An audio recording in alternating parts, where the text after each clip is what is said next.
Maka kalau kita lihat dalam Alkitab atau Bible agama Kristen, dalam surat Yudas pasal 1 ayat 7 yang berbunyi, sama seperti Sodom dan Gomora dan kota-kota sekitarnya, yang dengan cara sama melakukan pencabulan dan mengejar kepuasan yang tak wajar, mereka akhirnya menerima siksaan api kekal sebagai peringatan kepada semua orang. Dalam tafsir Alkitab mereka diterangkan dengan kalimat sarkos heteras yang artinya daging yang lain, atau kepuasan yang tidak wajar. Istilahnya yaitu laki-laki yang ingin menikmati tubuh laki-laki. Ini menjelaskan perilaku homo yang merupakan bagian dari LGBT+, dan ini mendapatkan siksa yang pedih dalam Alkitab.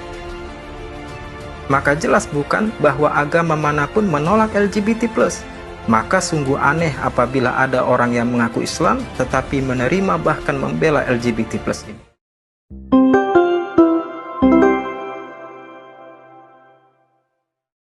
Assalamualaikum warahmatullahi wabarakatuh. Alhamdulillah wassalatu wassalam ala rasulillah wa ala alihi wa ashabihi wa mawala. La haula wa la quwata illa billah amma ba'd. Alhamdulillah, segala puji dan syukur hanya kepada Allah Subhanahu wa Ta'ala. Salawat dan salam kepada Nabi kita tercinta Nabi Muhammad Sallallahu Alaihi Wasallam. Jamaah hafidhakumullah Ta'ala dimanapun Anda berada yang menyaksikan video ini, saya mendoakan semoga Allah jauhkan kita dan keluarga yang kita cinta dari perilaku menyimpang yang akhir-akhir ini sungguh mengkhawatirkan, yaitu perilaku LGBT sekarang berubah menjadi LGBT+.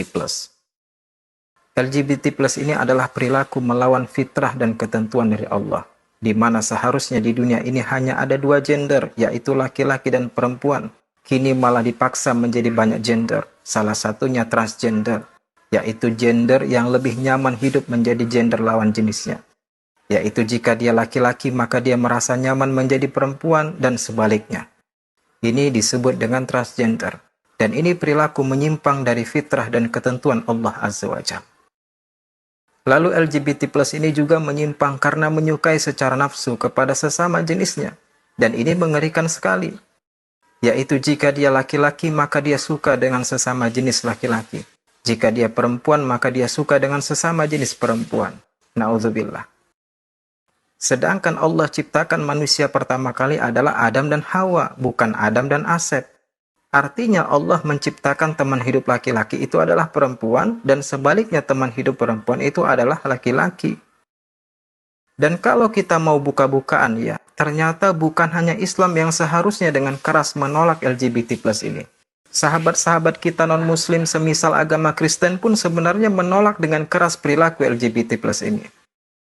Kemarin viral penyampaian keras seorang pendeta Kristiani yang menegaskan bahwa dia bersyukur tinggal di Indonesia yang mayoritas Islam, sehingga LGBT+ tidak bisa sesuka hati di negara ini. Sedangkan dia kecewa di negeri barat, Kristen dan gereja lembek di hadapan LGBT+. Padahal kata dia, Kristen pun dengan keras menolak LGBT+ ini. Mari kita lihat bukti Kristen menolak keras LGBT+. Kalau di Al-Quran bisa kita lihat di surat Hud ayat 82 dan 83, yaitu informasi kota kaum Nabi Lut dibalikkan oleh Allah. Kemudian ditimpakan atas kota itu hujan batu seperti tanah liat yang dibakar. Ini azab Allah kepada kaum Nabi Lut yang berperilaku suka sesama jenis. Maka kalau kita lihat dalam Alkitab atau Bible agama Kristen, dalam surat Yudas pasal 1 ayat 7 yang berbunyi, sama seperti Sodom dan Gomora dan kota-kota sekitarnya, yang dengan cara sama melakukan pencabulan dan mengejar kepuasan yang tak wajar. Mereka akhirnya menerima siksaan api kekal sebagai peringatan kepada semua orang. Dalam tafsir Alkitab mereka diterangkan dengan kalimat sarkos heteras yang artinya daging yang lain, atau kepuasan yang tidak wajar. Istilahnya yaitu laki-laki yang ingin menikmati tubuh laki-laki.